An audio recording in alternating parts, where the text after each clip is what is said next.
last meeting, which are the 3 statements of benefits forms. Those statements of benefit forms are for the utility property, the real property, and any locally assessed personal property included in the project. Those are the 3 forms that the state requires the project to submit with respect to any application for deduction or we commonly refer to as abatement for the project. Outlined in those SB1 forms are the basic economics of the investment, the $300 million investment anticipated by the project, as well as the outside commercial operation date at the end of 2029, and the other assumptions being held by the project. Captured in those SB1s are the 5-year, year 1, 2, 3, 4, and 5 abatement period being requested by the project. So as I said, you've seen these documents before, but just wanted to make sure that you had those here this evening. Certainly recognize and appreciate all the participation and attendance by the public. I know it's important for the council to have this meeting not in the morning so that we can have a dialogue with the council. Really, we are excited and happy to be here this evening to answer any questions you have. We have an abbreviated presentation from the project. Before then, the council welcomes Matt Eckerly of Baker Tilly to advise the council. As always, we work really closely with Jason and Matt and their team and really appreciate the continued discussion around a potential amendment to the economic development agreement. The project stood before the county commissioners this morning.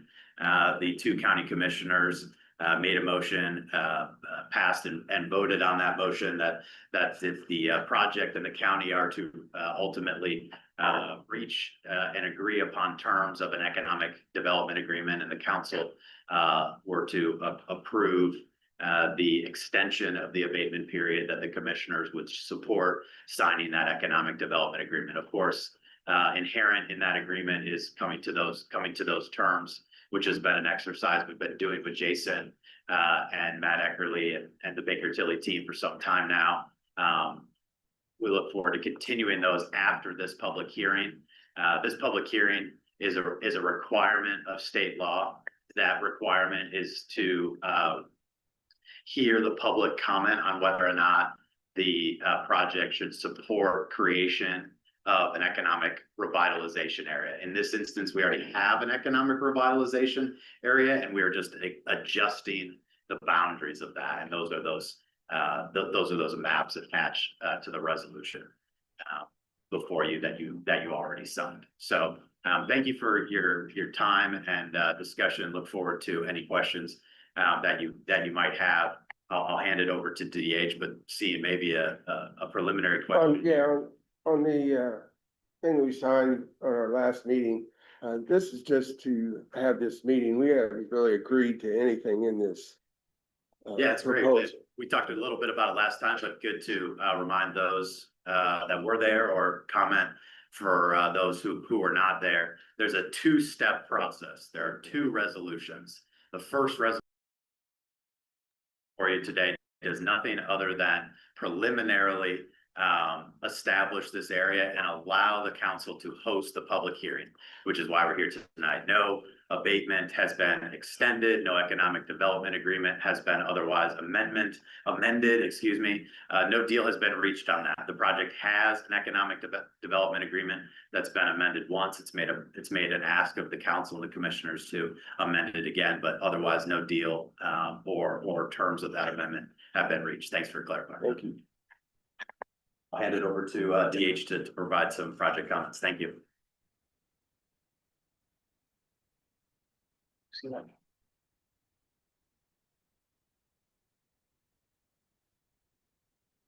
Thank you, Kyle. Good afternoon, council members, landowners, and members of the community. Appreciate everyone taking the time here this afternoon to come to this hearing where we'll be discussing the economic revitalization area for Francisco Solar. As Kyle touched on, I'm joined here today by Oliver. He is a director of development at RWE. And we put together this slide deck to provide information on the project, timelines that we're working with, as well as the reason behind asking for an amendment to the existing EDA or Economic Development Agreement. So without further ado, just introducing the project team. Some of you might already be aware. So you have Oliver, myself, and Matthew Specca-Panicia leading development of Francisco Solar.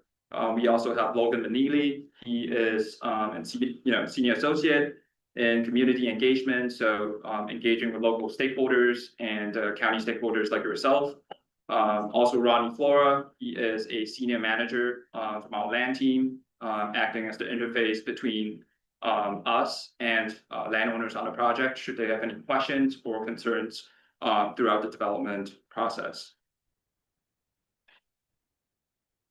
A little bit about RWE as a company. So RWE is one of the largest renewable energy companies in the United States. We're number 3 active in developing solar, wind, and battery storage projects.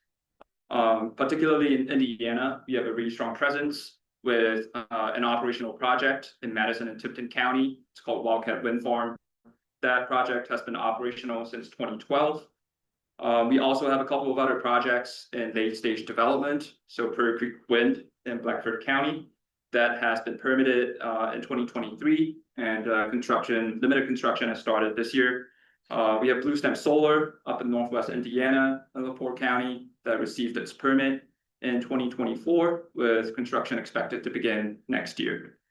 As of Q3 this year, RWE is active in 13 other counties across the state, developing solar, battery, and wind projects, at various stages of development.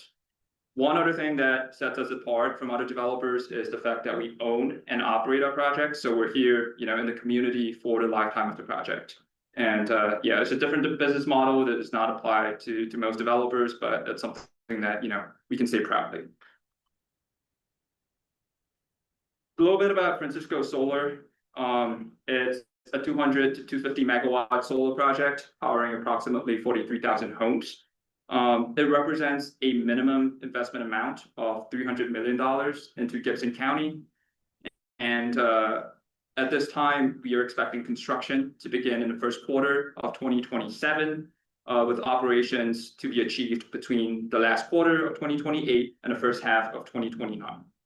And there's also employment opportunities and benefits from this project. So conservatively, we're estimating around 150 construction jobs on this project, and 1 to 2 operations, full-time operations jobs once this project comes online. So some of you in this room might know that RWE was not the company that initially started the project. So I put this slide together to talk through the acquisition history on the project. In 2018, Arevon was the company that started development of Alliot Solar, which was what the project was called at that time. And R3 Renewables in 2023 acquired the project from Arevon and renamed the project to Francisco Solar. And it was only last year in November 2024 that RWE acquired the project from R3. And I also just wanted to add that Peabody remains a 25% owner of this project, even after the acquisition. Next slide, we have the permitting history and timeline on the project. Back in December of 2020, that's when Arevon signed the initial economic development agreement with Gibson County, and also received its solar permit in 2021. And as Kyle touched on, there was an amendment to this EDA that was in October 2022, where Arevon received approval to extend the EDA to the end of this year. Fast forward to today, in October this year, RWE submitted a solar permit application to the county. That was with the adjusted project footprint that means we again have to permit the project.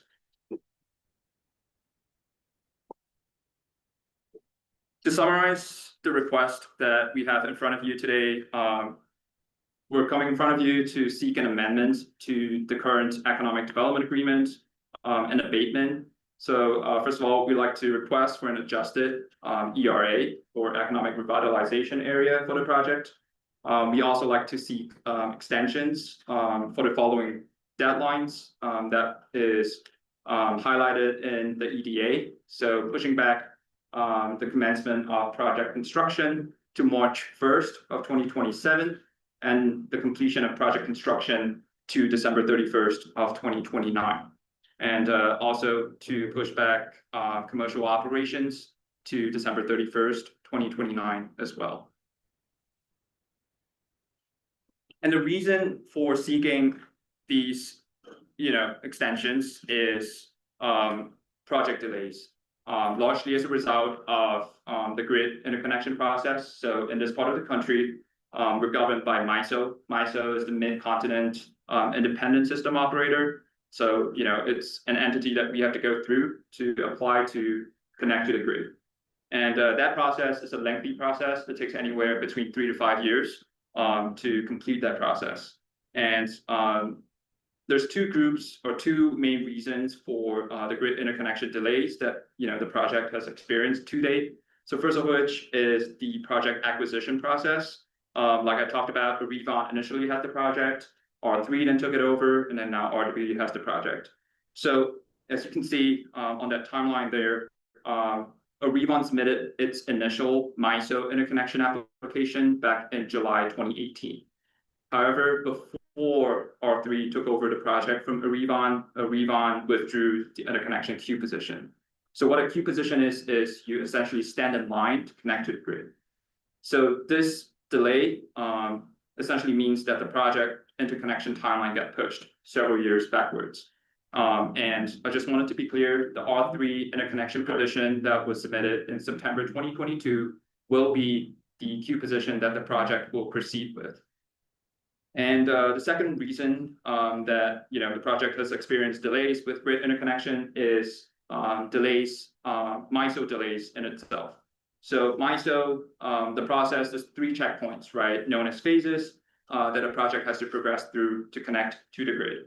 And in Francisco Solar's application cycle, so every year there's a new application cycle, MISO delayed phase 1 studies by over 2 years due to 2 reasons.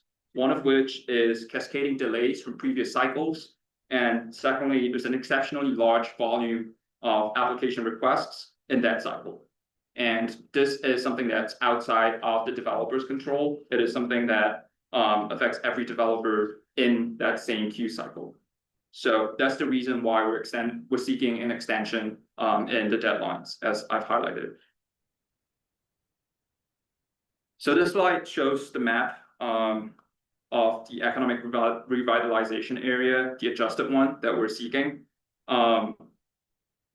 This map on the right, and then just wanted to highlight a couple of things. So roughly 25% of the project footprint was surface mined at one point, and more than half of the project footprint is above the underground Francisco mine. There's also between the 2020 ERA, which was what was approved several years ago, and this map that you have in front of you, there's only really a 200-acre difference. So we look at it as more of an adjustment in the map, the ERA map, than anything else.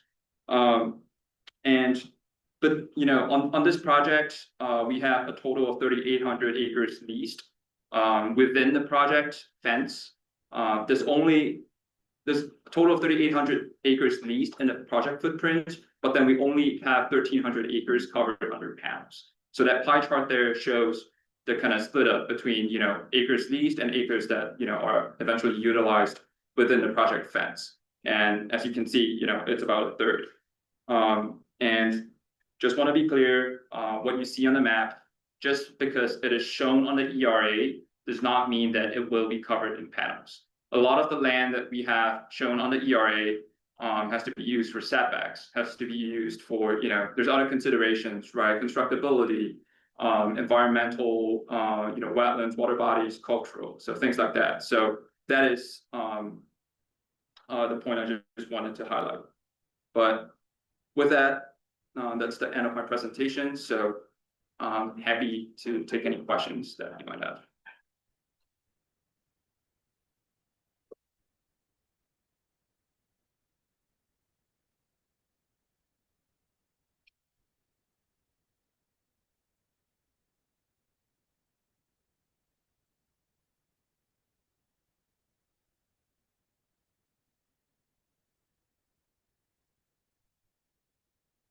So you said there's only gonna be 1 to 2 permanent jobs, is that correct? That's a conservative estimate. Chances are it's gonna be higher than that, but we're not wanting to overpromise, so that's the floor of what, we'll be able to provide as the project comes on. Council, would you like us to kind of close out our introductory presentation, and that way then you could elect to either call up Matt or open the public hearing? Yeah, we'll. Do you want me we'll- to we'll call ask the Matt. questions now, or should I ask them? If you have questions of them, you can go ahead and ask those questions. I have several questions.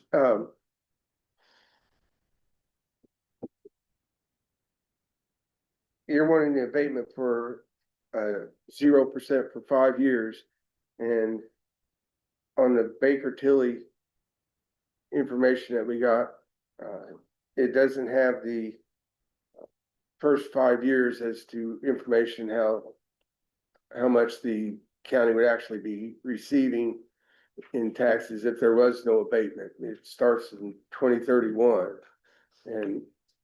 And he, Mr. Eckerly is going to take care of that. And there was also an increase in the property tax for solars, starting January 1st, going up from like 71,000 or 7,100 per acre up to over 20,000 per acre. And I don't think any of that's in there either. So, I'm just curious, as the lady mentioned, you were going to have 140 or so employee or construction workers, or any of those coming from the Gibson County area. That is our intention. We can't always source everything from the local area. But that is definitely our intention, to source as locally as we can. Cause I've talked to the folks that were working on the Gibson, and I was under the impression they were gonna be the same ones that were working on installing them for you folks, and they don't have anyone from the county working there. I'm not aware of who their general contractor is or what, Okay. unions or labor groups. So I'm gonna go with probably not very many. Also on the 1 or 2 people that are going to be maintaining it or servicing it, are they gonna be located in this area or in a different county somewhere else? So that's generally, our preference. So the Wildcat Wind Farm that we have in Madison and Tipton County, we have a number of employees that work out of that O&M building, and they're local. So like we've already done that on other projects. So it's definitely something that we're seeking to do here on this project, and it's something that, we try to do on every project. And I will say I've worked on numerous projects in Indiana, including the Prairie Creek Wind Farm in Blackford County, and I've seen firsthand local individuals who work for local unions or are living in that county and working on that project directly. So it does happen. We can't always confirm that every single person is going to be local. But I've seen that firsthand, and that is our expectation, that some of it will be brought from the local area. And the 43,000 homes that it's gonna be basically serving, is that just in general goes to the grid, and there's not like 43,000 homes in this area necessarily that it's going to? So electricity goes to the path of least resistance, right? So when you put it on the grid, it's gonna go within the local distribution area. That may not necessarily be the ones who are buying that power, right? So Gibson County or the utility in this area may not be the ones ultimately buying that power, but it will end up feeding the grid within this area. And I guess the analogy I like to use for the benefit of the community, imagine a water pipe, right? We put water into that pipe, and water is going to come out wherever someone turns on the faucet. So I can't tell you, where the molecule is going to go, but generally it's going to be local. That's just the physics. Well, I'm just concerned that all our energy bills are going up, and I was just thinking, is that supposed to be less expensive, or is that more expensive energy than our coal burning plants and so forth? Yeah, so solar's come a long way from 10 years ago, 5 years ago. And, research has shown that even without subsidies, solar is, utility scale solar is one of the cheapest costs of energy anywhere today. So with that, we do not directly control the costs of your, electricity bill. that is up to the utility. We are an independent power producer. So we're not directly, linked to that, but generally solar is one of the most affordable forms of energy around today. And I'd say, when- sorry to interrupt, sir. I'd say one of the reasons you might be seeing an increase in your electric bill and, is that utilities are continuing to invest in their grid. And so the transmission grid has, not been upgraded in decades. And so it's taken, time to be able to do that. And now that investment's finally coming to be able to upgrade lines and build out transmission lines and things like that. And so a lot of that, that money is going towards building out that and modernizing that transmission grid. Okay. And then when you guys say you're, selling the electricity on the grid, where does that income, where is it taxed from? Is that something you've sold here in Gibson County, or where's that income taxed? I'm sorry, I'd like to know. We pay all, federal, state and local taxes that are required. To where, like if you're in Evansville or something, Gibson County collects nothing off of that. So are you based then in Indianapolis, Germany, something like that? Yeah, I mean, we have an office, our main office is up in Chicago. That's where our headquarters are here in the United So States. that's where you'd be paying the taxes out of, is be in Chicago then? Well, I mean, we'll pay the local taxes here, we'll pay state taxes in Indiana and federal taxes. So all applicable taxes, depending on what the taxes are for, will be paid at those different jurisdictions. Well, I was specifically talking about on income tax that you paid on the electricity you sell. Okay, yeah, I mean, I don't have the exact answer for you, but, we can certainly revert back and tell you how that's being taxed. Okay, and again, on the income tax thing for all the construction workers, if they're not living in here, we don't collect any income off or any taxes off their income either.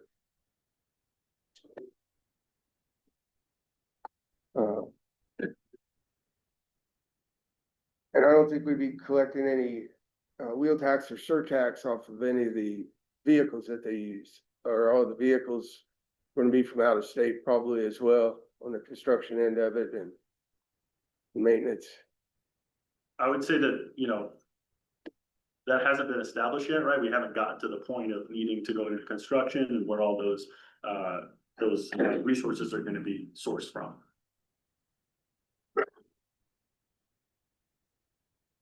Thank you. Thank you, sir. Do you know the approximate annual lease payments will be made to landowners? Or as it stands today? Sure. So I mean, the leases that we sign with landowners are, somewhat confidential agreements. I'd say it ranges, it's usually on an acre per basis, right? So you'll pay a certain acreage for the solar land that's covered in solar panels, and then typically for the land that's not developed, they'll get a smaller amount. So, it ranges anywhere from, I've seen 800 to 1,200, per acre. It depends on, For the total project though, do you have some? total amount of, An estimate, yeah. I mean, it would be probably within, $40 to $60 million over the life of the project. So it's very substantial. Okay. And that's probably a conservative estimate of it. And that, how much of the land is owned by? You own, We don't own any of the land. it's all local landowners. It's all leased. Local. Peabody does have a portion of the land, which is in part of the project, but the rest of it is owned by private landowners. Okay, thank you. Now, when they do have they've increased that rate for the per acreage, are you going to be including in your lease payments, the increase in the property tax that they're gonna have to pay for it being solar as compared to ag? Yeah, so I think you hit on an important element, and it's actually a benefit of this project that the council should consider, is that all of this land, if used as agricultural, is assessed as agricultural. So that, as anyone who owns agricultural land or works closely with it knows, that rate is set annually by the state. That rate is that, and then the tax rate applied to that assessment is capped annually every year at 2%. Well, as this project is constructed and reclassified for assessment purposes, it's gonna move from a agricultural land classification to a utility land classification, in particular, the solar designation under that utility, designation. The state establishes an annual rate. In 2025, if a solar project in Gibson County was assessed on January 1 of this year, all of the land included in that project would have been assessed at $7,700 per acre. So that's a significant increase in assessment applied to that land just by the switch from ag to solar in comparison to the approximately $2,200 an acre this year on the ag land assessment. We expect, as there has been year over year, an increase in that solar land rate. In fact, the state just released the 2026 assessment rate, and that assessment rate went up to 20,000 an acre. That is a cap for the southern region, so there's some fluctuation in that by jurisdiction, whether or not the county assessor assesses at a different rate, or depending on how the project footprint sits. But what the other element that happens when you assess it as utility land is that 2% cap increases to 3%. So there's two significant elements, importantly, that are not abatable, regardless of what you decide on with respect to the abatement on the UD property. That land assessment is never abatable. That's not permitted in Indiana. So they have two significant elements that the council should be considering with respect to this project: the increase in land assessment, as well as the increase in potential tax rate cap applicable to the land. I have one question, like the one slide you showed that said that 1,300 is gonna be under panels, the rest is not, but you're leasing it. What is that like? Would it be still used as farmland? Yeah, so combining the last two questions, because I acknowledge I didn't answer the last one here, is any lease between a private landowner and the project places the burden of paying an increase in the property taxes on the project. So the taxes, if the project started construction, let's say 1/1 of 26, and it had a reassessment, any of that increase from that 2,200 to whatever the ultimate land rate is, that's fully carried by the project for the life of the project. The landowners only still pay what they would have been paying if the land remained as agriculture. Ultimately, to your question, it depends how the land is used. So if the land needed to remain as, for example, a buffer yard between a public right of way or a home structure, or if the land needed to remain under lease, but it was used as a wetland or maybe some wooded areas or whatnot, if it remains under lease, the project will continue to pay lease payments, and it will be still subject to those payments. As Oliver mentioned, there's often a lower rate depending on whether or not the land has panels on it, or whether it's just used for setback or maybe some underground structures. Ultimately, once the project is fully built and constructed and operational, there may be an instance where the project releases some of that land from the lease, so that the landowner may use it and return it to some other use, whether that be traditional agriculture or any other development, industrial, residential, or otherwise. That timeline for that decision is far into the future at this point, as the project finalizes its footprint. Have they done any actual environmental studies or impacts on that be reviewed or? Yeah, so we've conducted a number of environmental studies, and as part of the permit application package submitted in October, we have submitted a natural resource impact report. So that report goes through potential impacts to wetlands and wooded areas and things like that. But we generally try to avoid wooded areas, wetlands, when constructing these panels, among other things. So that is, yes, it's part of the permit application package. So are you the folks that actually made up the environmental study on it, or did you have a You're third not. party? No. Third party? Yeah, we use a third party called SWCA. It's called what? SWCA. So they are our environmental consultant on this project, and yeah, they're a third party not affiliated to RWD. Thank you. Yes. I have some questions. About how many years estimated do these panels produce optimal energy? And at that point, they need to be replaced. who's responsible for disposing of them? Does it leach chemicals into our soil when they're disposed of, because there are chemicals used to make these panels? Who's responsible for the dumping of those chemicals when they're made? How's this gonna affect us in the future? Sure, it's a great question. So we looked to operate the project for 40 years. So panels have been shown, they have a warranty for at least 25 that comes from the manufacturer. We expect many of them will last even go beyond that. So solar technology, as the agent stated, has come a long way over the years, and the lifespan of those panels are continuing to improve. We see a degradation about, less than 0.5% over each year.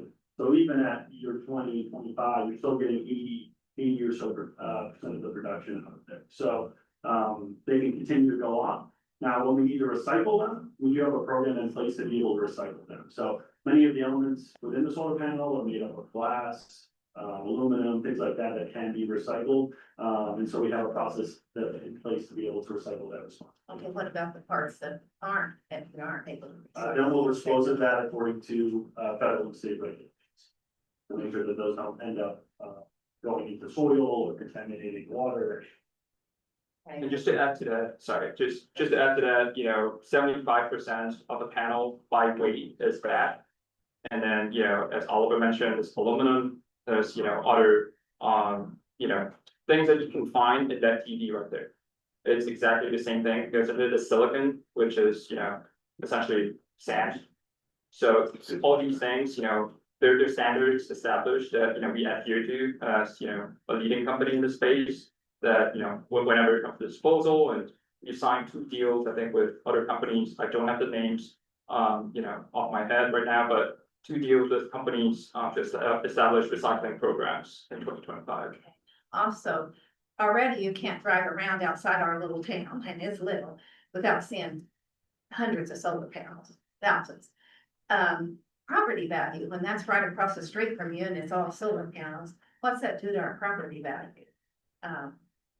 It seems to me like it would make our property value to decrease. Will it really save us that much in energy? As he said, will it really affect our bills that much?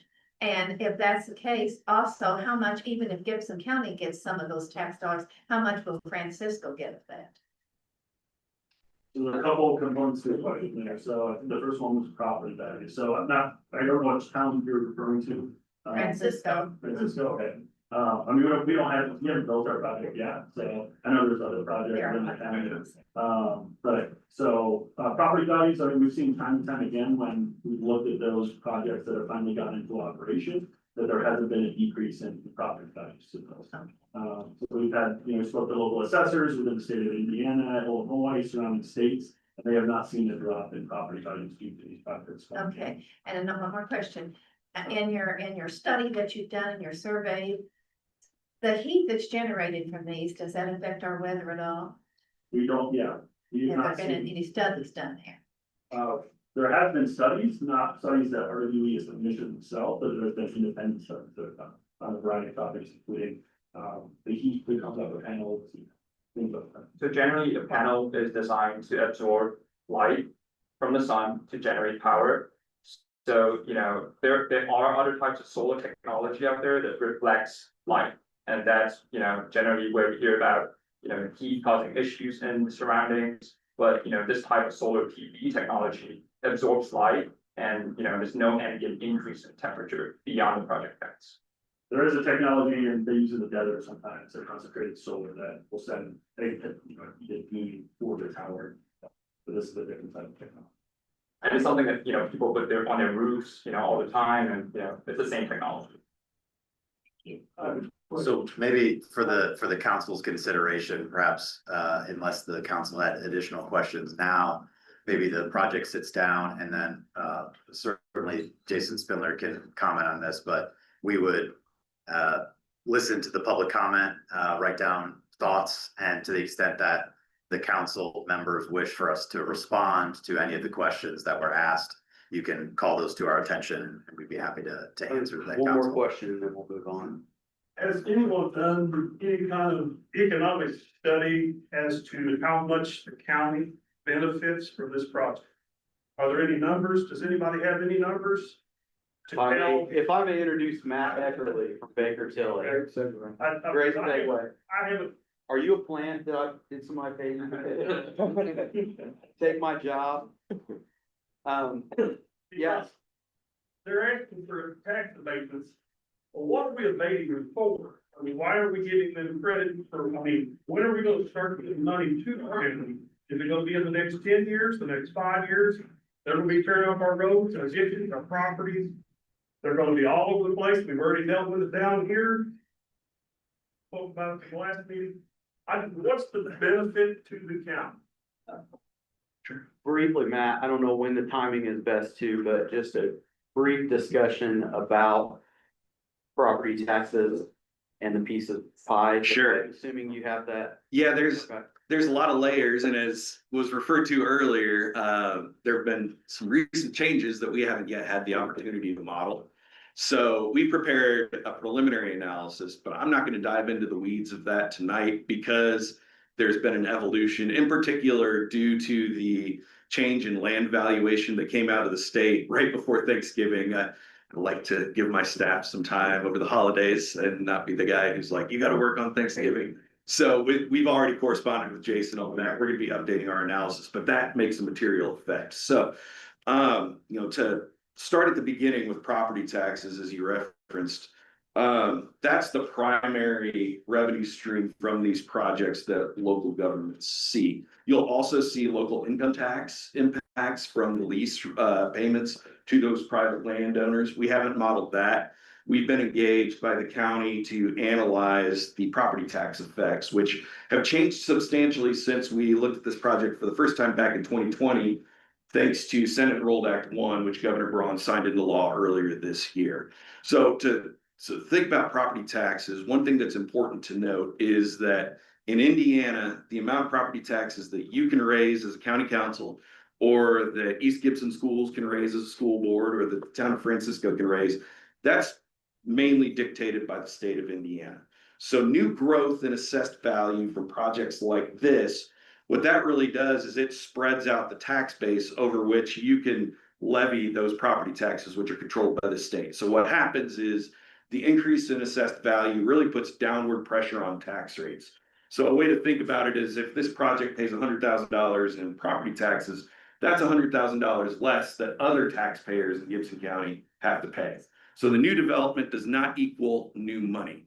Now, what we're looking at here, and I know that's somewhat antithetical, but it's a play to grow that tax base, not to drive new dollars. Now, there are provisions in the agreements being negotiated with the company that will require the company to make what we call economic development agreement payments or community impact payments, which is new money that the county can then deploy on other priorities as it sees fit. So that becomes new dollars. Those are still under negotiation as to what those amounts will actually be. So that's important to note as well. Now, as was mentioned by the RWE team in this presentation, they're requesting property tax abatement on the equipment, the utility distributable property, which is what we call it. You might have heard me in prior years talk about how utility distributable property, or manufacturing equipment, any business personal property in Indiana had, and I'm saying had intentionally, what we call a 30% depreciation floor. What that meant was that the minimum taxable value on that equipment is equal to 30% of its reported acquisition cost. So if you have $100 million of equipment, the minimum assessed value from that is $30 million. And you would see that $30 million growth in your tax base at the expiration of the property tax abatement. Senate Enrolled Act 1 changed that. It eliminated that 30% depreciation floor for all business personal property that's being put in effect or being put into service after January 1 of 2025. So that assessed value benefit that we talked about for this project from the equipment is no longer going to be in existence. That being said, back in 2020, 2021, when we had negotiated the original agreement with the company, and this has been transferred to RWE. You heard earlier, RWE purchased this project last year. They committed to an arrangement that basically held them to the tax basis that was based on the law at the time that that agreement was inked.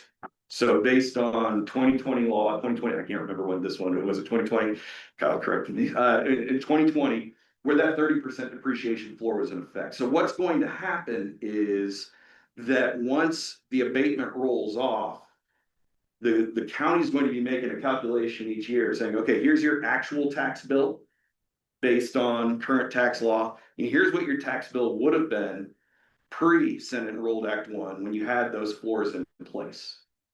And that difference will be owed by RWE as the project owner to Gibson County.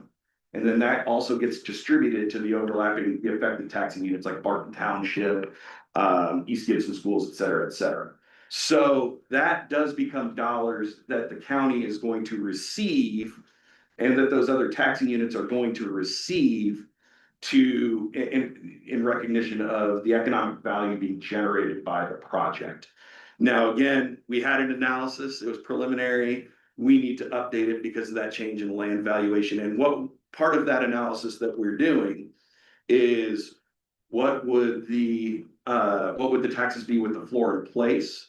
What would the taxes be when this depreciates to zero? Because utility distributable property like this project, assuming they don't have locally assessed personal property, which is what you have like Butag and Toyota, it is depreciated using federal and IRS depreciation tables, which depreciate it down to zero.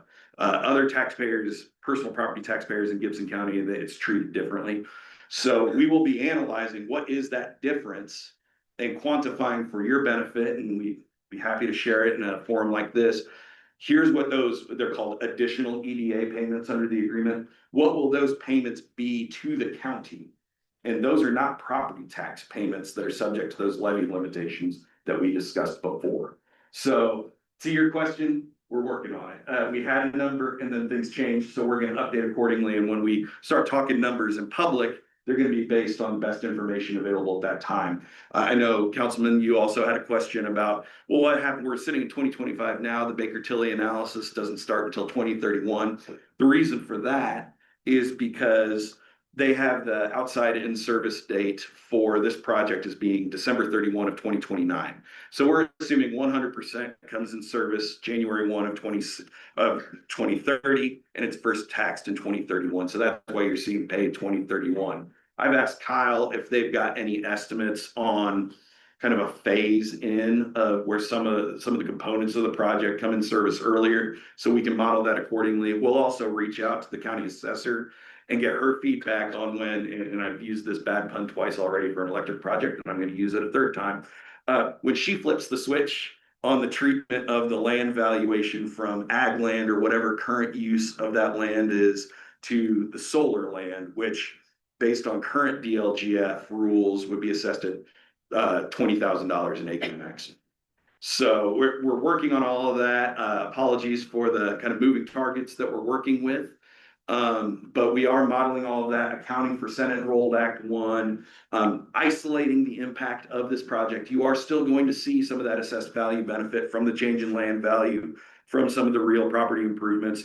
But to be honest, during the you're going to be abating the period that they're requesting 5 years, 100%. That is the entirety of when that project would be taxable from an equipment standpoint. So we'll be quantifying that for you, so you can understand what they're saving from that abatement, and then what they'll also be paying to the county in the forms of those economic development payments and the additional payments under the economic development agreement that mitigates the effects of Senate Enrolled Act 1 on this project. I know I've said a lot. Hopefully I've answered questions. I know I don't have the numbers in the moment, but. You said that when they do increase the rate of the assessed value, and then at the end, we're only allowed to collect so much, so that reduces all the tax rates for everyone. Will your study also show if no tax abatement or Yes. there is, what that would do to the people around their property taxes? Certainly, we can do that. Right now, our analysis looks at, okay, here's current and here's post abatement, but we could certainly show, okay, in year 2 of the abatement, if it was taxed at this level, here's what that effect would be. We were happy to model that. And because one of the things that is important, because of what I was just saying, is what is that impact on other taxpayers of that decrease in tax rate? So we quantify that, and we'll make sure to include that element. Thank you. Question. Yeah. Sure. So most of this talk has been about what this does for gift families, but how about the local owner of a house that don't want them beside their house? The taxes you're talking, and we have to live by that for 25 years. Why don't you take away our property tax completely so it makes up the difference of our property value that we're gonna lose because we can't sell that house because you planted it right next to my property? I can't speak to that element as the financial advisor to the county. I will. I understand It's that. about Gibson County, it's not about the homeowner that's out there that don't have it. No, I understand that, and I defer to the county council members and to the project to speak to those items. Well, I don't know what answer you'd like. I mean, there's only one solution to that, and it's zoning. Right? Had there been zoning in place that prevented something like this, that there would have been an issue, but outside of that, the state doesn't provide you, they don't provide us with any ability. We get what comes down. I mean, when we first started talking about this, the floor was at how much per, the value of the land, when it increased was gonna go to 26 or 20. Well, They capped that. yeah, until they legislated the differences, yeah. Yeah, so they've lowered the amount of, they've lowered the top of the value that is allowed to be assessed for, land with solar panels on it. So Kim Inkler, the assessor, doesn't have the ability to overrule that. She doesn't have the ability to say, oh, your property is worth less now because of this thing that's next to it. You're not gonna pay any tax. There's no mechanism for that or for preventing something from going in next door to you, except zoning of some form. I mean, that's all there is to it. I don't know what your expectation is there from that. The expectation is not to let our taxes or our property get low. Because as soon as it's solar panels, I mean, he's not gonna tell me that my property's not gonna drop $100,000. Because nobody's gonna wanna buy it. I don't disagree. I mean, I don't think it's gonna drop that. I don't know how much value you're talking about. It's definitely a potential issue. 1950 or 2025. It's still gonna drop that much, because nobody's gonna wanna buy it. You already got that, needs to give it on what, 350? Yeah, I don't know any solution to that. I mean, to be able to stop what your neighbors are choosing to do. Matt, I've got a question. A year from now, when they go bankrupt, who pays to clean it up? Well, there's a decommissioning agreement. There's a decommissioning agreement that we will have in place that will address a situation like that. Yes. And on the last lease, Yeah, it was. I seen these, it wasn't on there. Well, the decommissioning agreement would be an arrangement between the county and the developer, not, In the economic development agreement, not the lease arrangement. yeah, not the lease with the individual property owners. And we do have provisions within our leases that talk about how we plan to decommission the project. So there's multiple mechanisms at the county and at our level to be able to decommission the project. Yes, sir. What about the people that don't sell, lease their ground to, are they gonna go around and try to force them and pull an altered domain on them, so they can go in there and take, and go ahead and get it? They did it to one person over on 350 South. I think they will give you their word that they have no intention of doing that.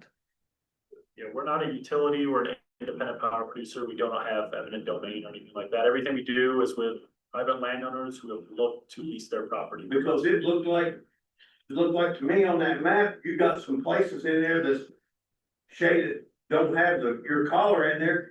And it more or less showed me that you got them landlocked, so they can't even get in their property. On that map. Yes, so something important to consider on the map, that was shown, and maybe before the end of the night, we'll flip the screen back up. That map is just to show what the economic revitalization area is.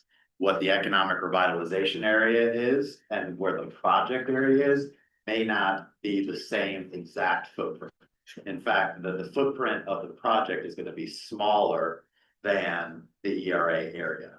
But there may be situations where panels go up to one parcel boundary line, then there's a gap and a transmission line or collection line between another area of the economic revitalization area. They'll be very much connected, but there might be certain islands or pockets or development, but all rights will be secured, whether that's Still landlocked. I mean, if they own that ground and you're taking a utility across their line, their property, then they're committed. Yeah, so I think anyone in the room that can understand property rights, which I believe are. You don't think I don't? No, is the project cannot construct any improvements above, on, or under any project that doesn't have property rights. So whether that's in a lease, an easement, or a purchase option. The project has its land rights secured. It's analyzing whether or not to construct panels on any given parcel. The economic revitalization area shown in your resolution highlights any parcels that may have improvements, whether that's solar panels or other collection lines, transmission lines, or the like. So there is no landlocked situation where there would be a property owner who is stuck or somehow unable to use their property. They may be surrounded on one side, two sides, three sides, however, but they would only be surrounded if those other property owners, their neighbors, sign some sort of agreement. They still have to be able to access their property, no matter what you do. Yes. And like, we do have ordinances on solar or water erosion, and I've heard from several people, and it was that you said, we're not worried about that because it's hilly and white and all this, and the train does not qualify for that. Yes, it does, because the water goes in our ditches. But, and we already had a problem with 350 East because with the other solar people, and it flooded. And everybody knows about it. I mean, it literally flooded, and it flooded bad.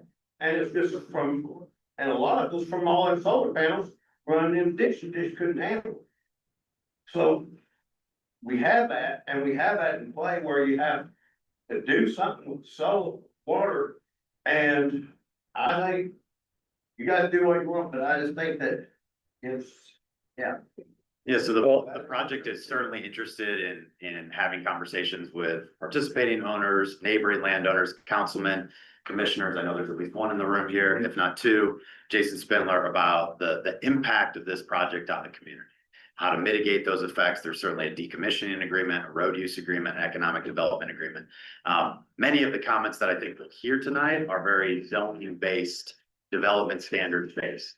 I think the 4 members of the council in attendance tonight acknowledge and recognize that in your purview tonight is considering whether the economic revitalization area is supported by the written information we've shared with you and the information we're sharing with you during these public hearing processes, whether or not the county wants to consider other zoning considerations are really within the purview of the commissioners to establish or otherwise amend a zoning.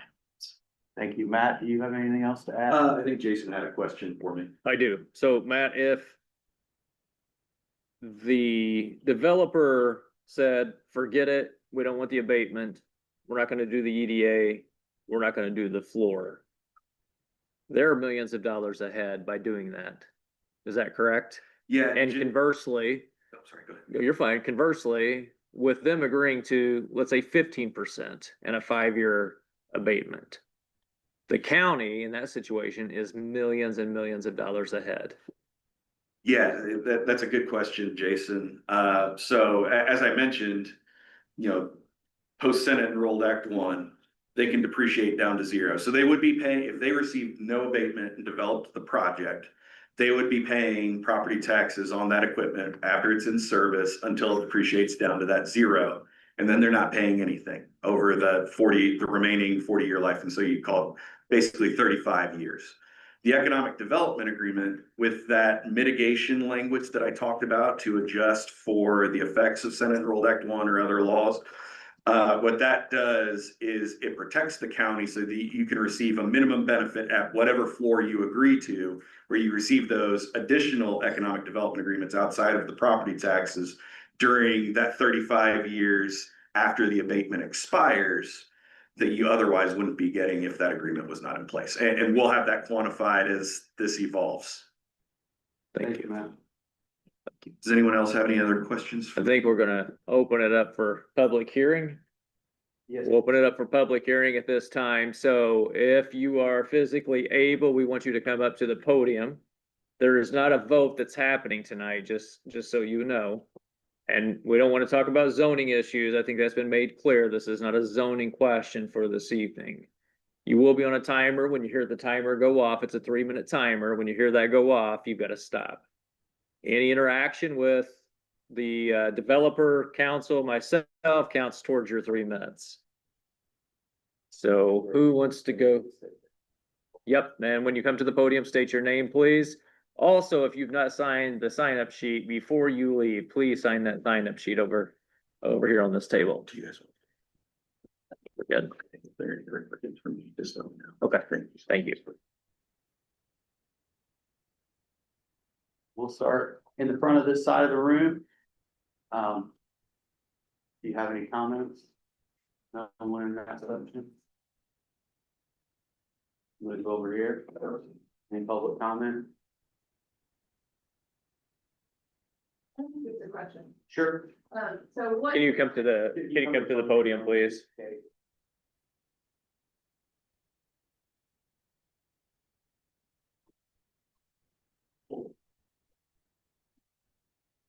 My name is Leah Newland and I live south of Francisco on, we're 350 south and 650. My question, I guess, is there anything that we can do to stop it, and who decides whether the deal goes through or not? Is that a vote that you guys take, or how does that work? Well, it would Stop it, what do you mean? Like- Stop solar from coming? Yeah, like stop a solar farm from being Yeah, the there. zoning law that prohibited it, absolutely. From some things that I've read, it doesn't seem that zoning can even affect that. I don't know if that's true or not. I can speak to this because I was there when it happened. Princeton has zonings and there's no solar farm in Princeton because they did try and they enforced their zoning laws. And the solar farms stayed down. Okay, and But so, again, we're not talking zoning. We Right. have nothing to do with it. so, what decides whether the project goes through or not? Well, to answer that, as long as they submit their application and check all of the boxes, and they have submitted their application, then it goes through. If they're in compliance with all of our laws, which includes drainage ordinance, our solar ordinance, decommissioning agreement, road use agreement, if all of that is satisfactory to the county, then the project goes through. There is no stopping it. Okay, You could. So right now, it's basically, the issue is deciding what EDA they pay us and what the floor is and some of those other financial terms. so it's decided. Well, As they- long as they meet your terms, it's decided. Well, what's not decided is whether they get the tax abatement. And if they don't get the tax abatement, then they've got to decide if they're gonna go forward with the project. And I've heard both ways, from earlier meetings that if they didn't get the abatement, they may not go ahead with it. Previous And statements, so what decides whether they get the abatement? I'm sorry. the county council votes on it. Okay, thank you.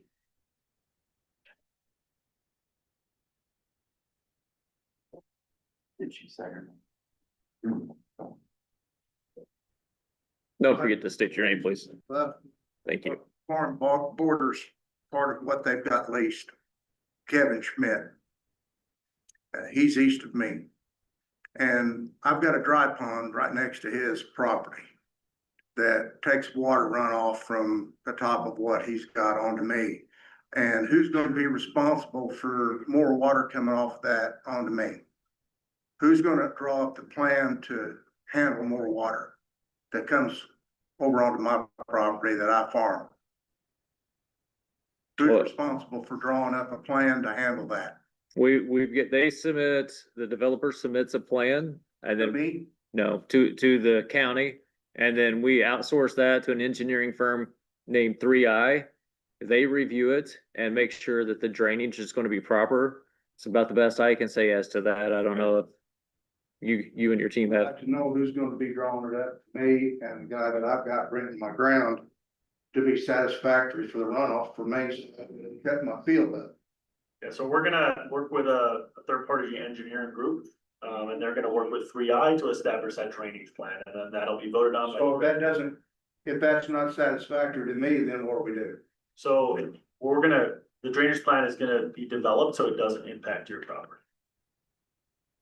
Okay, well, when are you gonna be getting with me? So we're gonna go in front of the drainage board, as well as, When is this gonna be? that'll be sometime probably. Can you send me a letter stating times and dates for all this stuff so I can prepare? We can certainly make available, if after the meeting you wanna come back and I can get your contact information. Where at? If after the meeting you wanna come up and just share your contact information with me, I'd be happy to share any meetings that are coming up. Those dates have not been set yet, so, but I would expect it would be sometime next year, to speak about drainage issues. Yeah, cause I've gotta know, because like I said, my dry pond is right up next to his.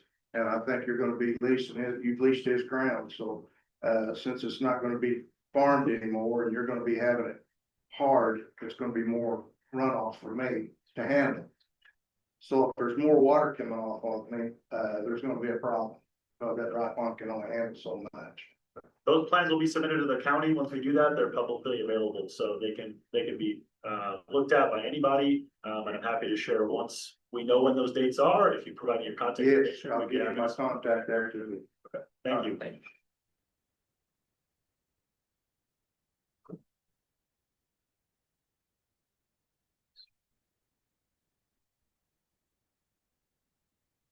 Nick Spencer, Francisco, I live right next to. Guys, just up here. I guess back to my earlier question and what Aaliyah was asking. What the benefit is to the county. As far as what kind of financial benefit, what are the pros and cons? Of putting this project in Gibson County? Are we seeing revenue coming off of what we've already got over here? Is it beneficial to the county? And to her question, what can stop it? I guess my question is, if they voted no on abatements, would that stop it? Would you guys pull out?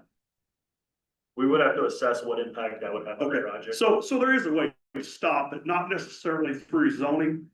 But there is a way to stop it through Chuck and the other two commissioners. They could vote it down. They could vote this stuff down. By saying zoning is the only way to stop it is BS, because there's other counties to the south of here, like Grandview, Indiana. They're zoned. They got solar all the way around them. They got houses right in the middle of it. That's BS. Let's just call it what it is. Yeah, I said I'm not aware of anything other than zoning. Zoning could have.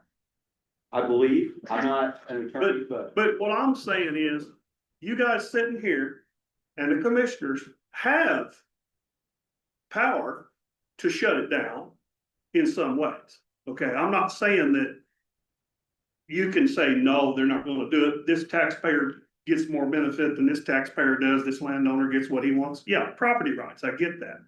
Well, but by blanket statement saying that you guys don't have any power to stop it is false. And that's just my opinion, and that's all I gotta say.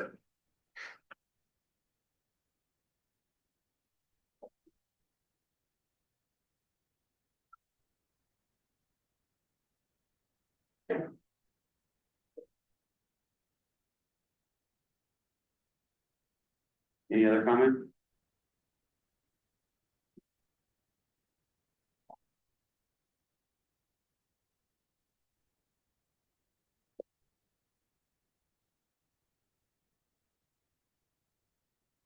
I'm Larry Mipple, Gibson County taxpayer. Been to a lot of meetings and I've studied a lot of numbers. And Kyle, at the last county council meeting, I've got in my notes that you said that this farm would be a 540 megawatt project. I can answer. The project as we explained in the slides is 200 to 250 megawatts. That's what the Elliott farm was 5 years ago, though. I don't understand. I still don't understand the expansion. It seemed like the numbers almost made it double. At that point in time, it was $150 billion investment, and now it's $300 billion investment. And Matt, I don't know where you went to, but is that the numbers you're using, $300 billion to calculate tax abatement? And Mr. Sleeter asked what the actual tax abatement would be, the value of the 5 years lost tax to income for Gibson County. What that would be. Good questions, Larry. So at the last meeting, we talked about some other experiences of the RWE development team. They have other size projects, for example, proposing another solar project in a bit north of here, in a different county that is that 500 plus megawatt project. But this project in Gibson County is 200 to 250 megawatts. That is a range depending on the queue position and ultimate construction of the project. The anticipated minimum investment, which is included in the SB1, is $300 million. That, as Larry noted, that has increased from 150 million to a $300 million investment. So when the original developer, or Revon, signed the economic development agreement, it was only $150 million investment. This developer and this iteration of the project, it has doubled that investment, but total megawatt size is 200 to 250. And the queue is, they do not have a greater queue position, so it can't be more than 250 megawatts in Gibson County. And also just noted in the permitting package that was submitted to the county, that was 250 megawatts. 250 megawatts, because you want to permit the greatest extent of the queue position and then fluctuate from there depending on land position and otherwise. I might have misunderstood, but I really, a month ago, it was 540 at the council. I've got some comments to make. Sorry, Larry, your time's up, Larry, sorry. How you talk about it. Oh, Matt, you left. Right. Anyone else? I have one more question. The economic development payment. I'll go after economic development payment though, or now, is that, even you're prepared to discuss it? A problem, or no? I can offer The some concept, I can offer some. the concept Absolutely. of where that is and why it's not set in stone. Should I follow after council? Yeah. Carol Messersmith, Francisco. Do you do a soil test before the panels go in, and then do a periodic soil test to make sure there are no panels leaking and emitting toxins into the soil? Do you do that periodically? Toxins do not leach into the soil. Even if a panel gets damaged and no one notices it, there's no possibility of toxins leaking Correct, into it the does soil. not. When you do a research of that, it says there is a possibility that contaminated panels are damaged. And I'm sure doing inclement weather and different things, panels can become damaged. Is that right? Panels can certainly get damaged, correct, yes, But there's no possibility they'll leak any but toxins. they're not, they're not leaking into the soil. One of the US department, I can't remember which one, but happy to provide the study, they've labeled solar panels as non-hazardous material. You know, when you're recycling or otherwise disposing of them. So, yeah, if you would like to provide me with your contact information, I'm happy to share the study. All right, thanks.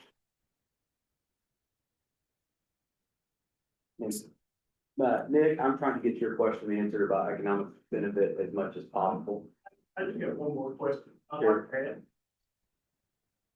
As to what she's asking about the soil. Are you guys going to fund anything to our fire departments in case of fires, you know, wind? I mean, I'm right across the street. Our place was burned up before in the 80s. You know, if the fire catches on those solar panels, they burn. Are you guys doing anything, any kind of donation to the fire departments? I mean, Francis was all volunteer fire department. Is there gonna be anything you do to that to benefit that department to cover the solar farms, but Yes, basically, what I'm trying to say. so the project will work closely with the impacted fire departments.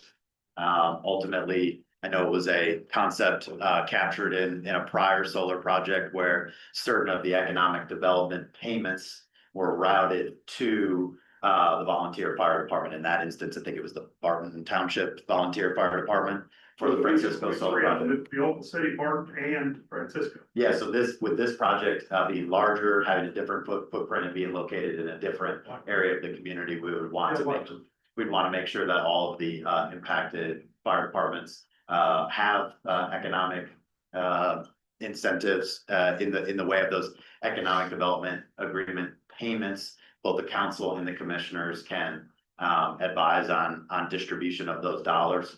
RWE has a great track record of establishing training opportunities with local volunteer fire departments and making sure that as the project footprint is further defined, figuring out which of those departments have the right training, the right equipment, the right access to the site. Of course, it's a secured site, so we want to make sure that they have adequate access.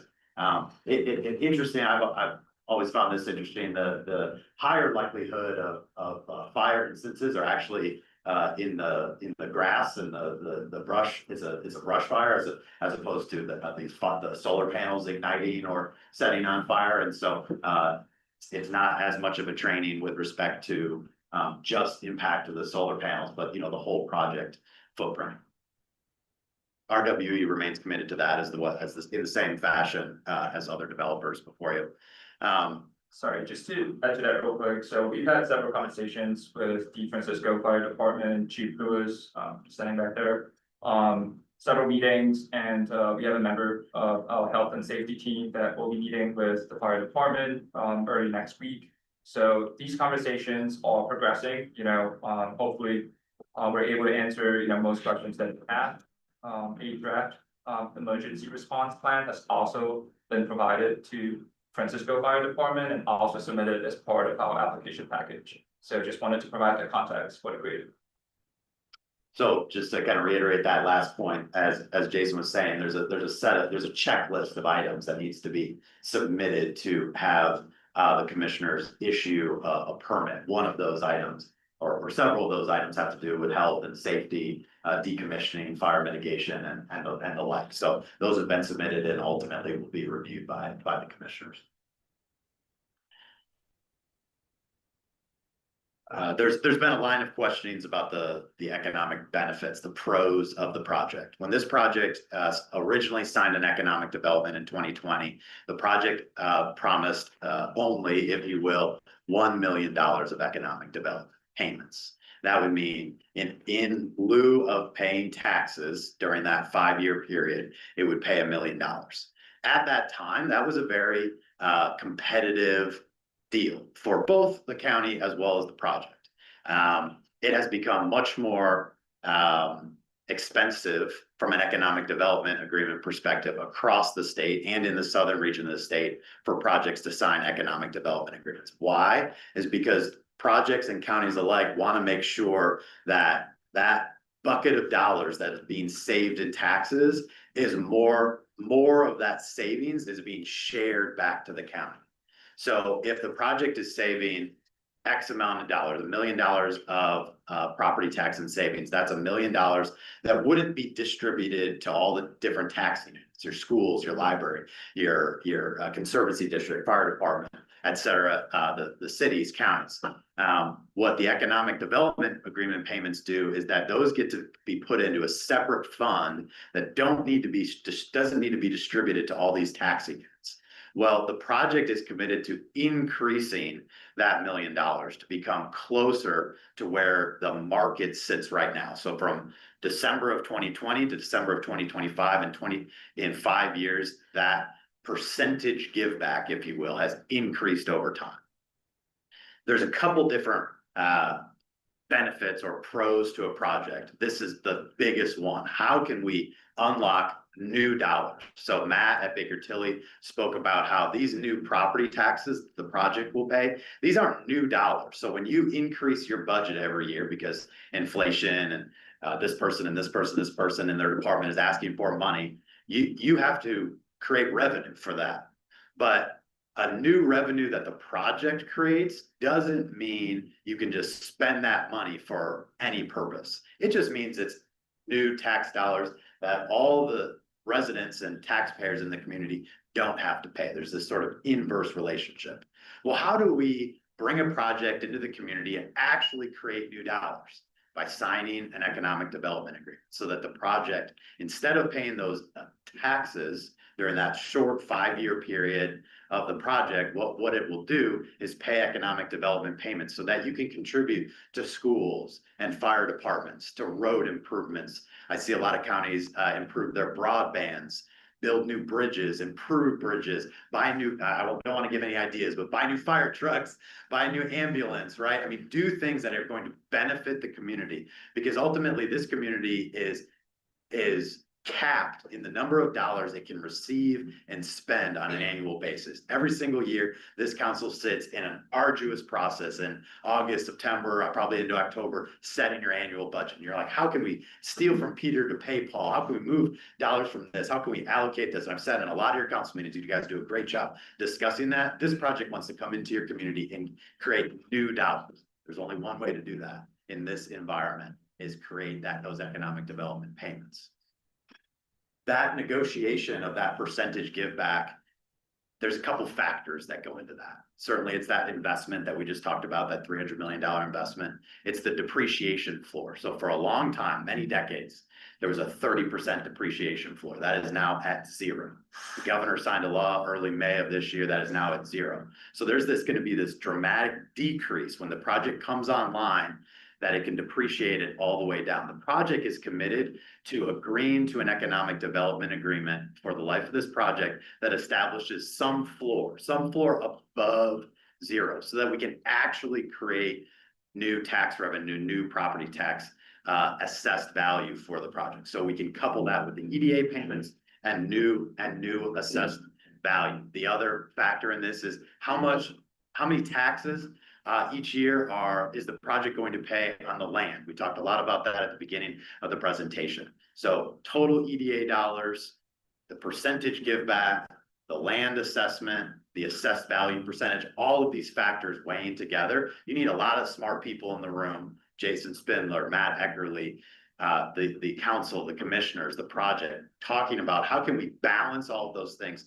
so we can get more dollars into your tax base, and how can we get more dollars into your economic development payments. I feel confident that this group, the project and the commissioners, before your next council meeting, is we can reach a deal on that.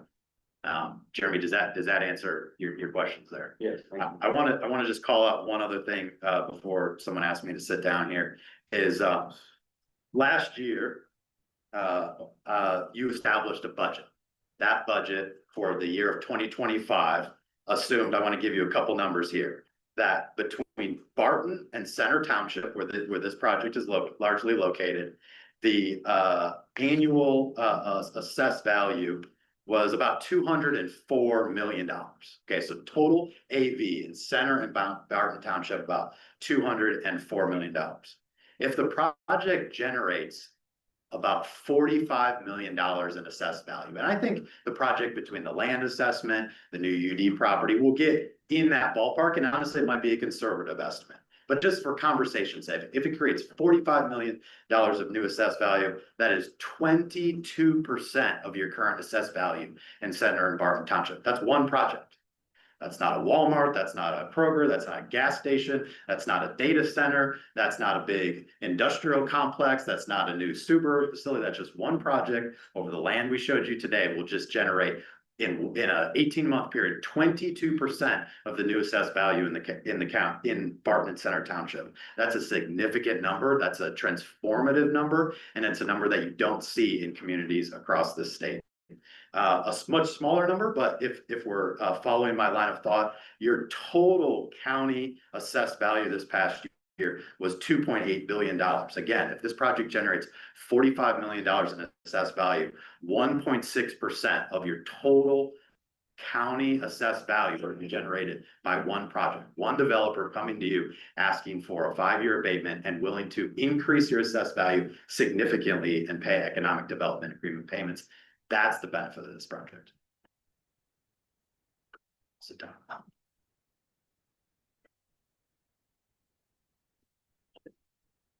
Oh, okay.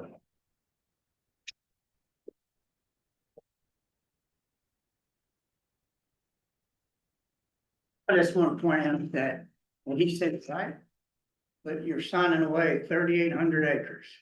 That'll never have a home, never have a family, never have a business. That's 1% of our county will be given to these guys.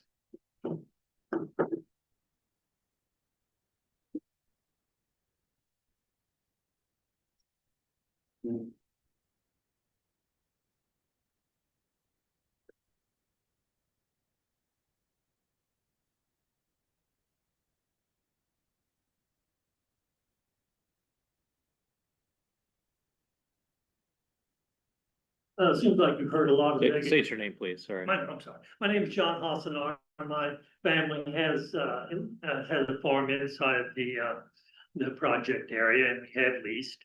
And it seems like I've heard a lot of negative comments, so I guess I'm probably gonna be the only positive. Before we leased, my wife and I drove to Minnesota, because we want to see firsthand a solar farm, our project, and talked to the neighbors and the landowners.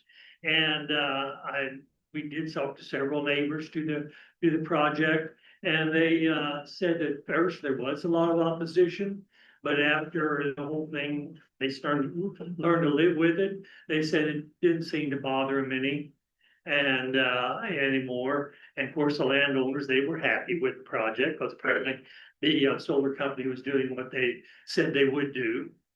And so, I mean, so I did some research before we decided we was going to lease our land. And another comment I have to make is, say 100 and 125 years ago, our ancestors in this county, or in any place in the United States, had either refused to lease their land for coal and gas and oil, or were prevented from leasing their land. Where would we be today? I mean, we've used coal and gas and oil. Apparently, there's a lot of pollutants that come from those elements. But now, apparently from solar, there's no pollutants. Sure, there's some negative aspects to it, but we're probably going to run out of coal and gas and oil in future. So don't we need to kind of phase in some projects or some method of trying to keep from using it all up so quickly, the fossil fuels?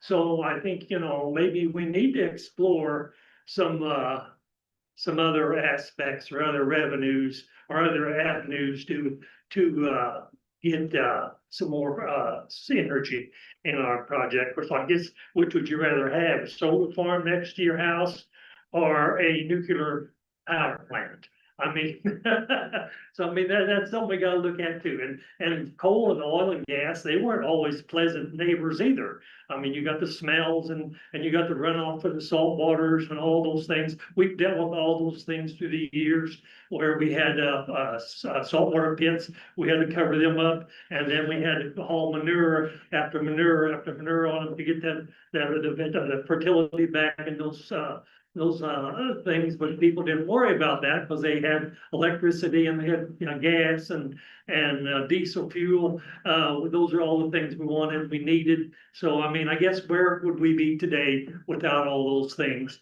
And so this is, I think, one avenue that we can go to help stretch that out. Thank you. Jason, Yes. we fulfill that. Need to Involve all the steps on.